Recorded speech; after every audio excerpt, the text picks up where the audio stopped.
Hello दोस्तों, आज हम फिर हाजिर हैं एक और नई कहानी के साथ। ये कहानी भी एक सच्ची घटना पर आधारित भूतिया कहानी है। हमारी ये कहानी लास्ट तक ज़रूर देखें, लेकिन कहानी सुनने से पहले प्लीज़ वीडियो को लाइक करके हमारे चैनल को सब्सक्राइब ज़रूर करें। तो चलिए बिना वक्त गवाए कहानी को शुरू करते हैं। बात उन दिनों की है जब मैं कॉलेज का स्टूडेंट था। अपने कॉलेज की ओर से हम सभी कैंप के लिए एक जंगल में गए थे।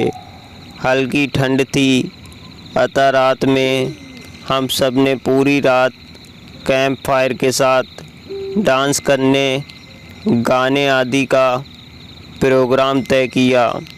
मुझे और सभी साथियों को कैंप फायर के लिए लकड़ियां इकट्ठी करने का भार सौंपा गया। मैं निकला तो सबके साथ ही, लेकिन जंगल के प्राकृतिक सौंदर्य में भटकता हुआ अकेले बहुत दूर कहीं निकल गया।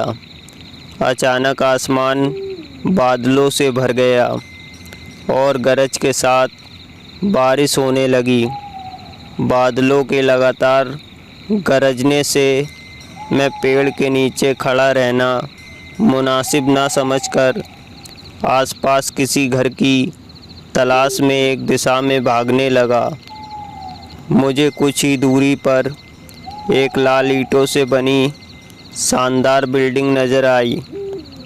बिल्डिंग रोशनी से पूरी तरह नहाई हुई थी और उसमें ढेर सारे लोग थे, ऐसा दूर से ही लग रहा था।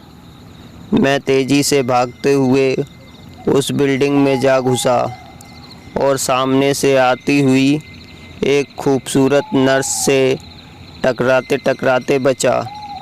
नर्स ने मुझे घूर कर देखते हुए कहा, बहुत अधिक भीग गए हो, सर्दी लग जाएगी। उधर बाईं ओर एक स्टोर रूम है, वहाँ जाकर जो भी मिले उससे कहना सिस्टर जूलिया ने दूसरे सूखे और साफ कपड़े मुझे देने को कहा है, वह तुम्हें कपड़े दे देगा। मैं हक्का बक्का मुंह फाड़े सिस्टर जूलिया को देखता रहा। मुझे एकदम से ये समझ नहीं आया कि मैं क्या करूं।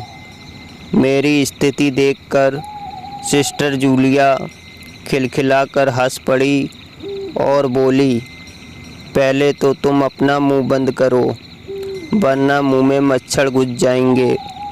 और अब जाकर वैसा ही करो जैसा मैंने कहा है। मैंने हल्के से हाँ में सर हिलाया। सिस्टर की बताई दिशा में जाने को मुड़ गया। अभी कुछ 10 कदम ही चला होऊंगा कि मेरे कंधे पर किसी ने हाथ रखा। मैं चौंक कर पीछे मुड़ा और अपने सामने आर्मी की वर्दी में एक युवक को खड़ा मुस्कुराता पाया।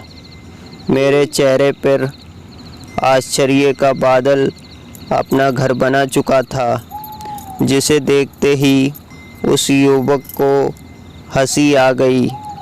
उसने धीमे किंतु भारी स्वर में कहा, मैं कैप्टन विनोद हूँ और ये हमारे देश की आर्मी का हॉस्पिटल है। कैप्टन विनोद की बातों ने मुझे अचंभा किया। मैं अब धीरे धीरे सामान्य हो गया और मैंने कैप्टन विनोद को सिस्टर जूलिया की कही बातें बताईं।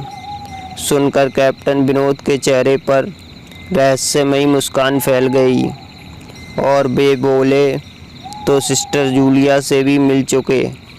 जी, क्या मतलब है आपका? कुछ नहीं, चलो मैं तुम्हें सूखे कपड़े देता हूँ, चेंज कर लो, नहीं तो सच में सर्दी लग जाएगी। और मैं कैप्टन विनोद के पीछे पीछे एक बड़े से कमरे में पहुँच गया। कमरे के चारों ओर हरे रंग के पर्दे लगे हुए थे। एक और एक बड़ा सा बेड पड़ा हुआ था और उसके सामने एक सोफ़ा था।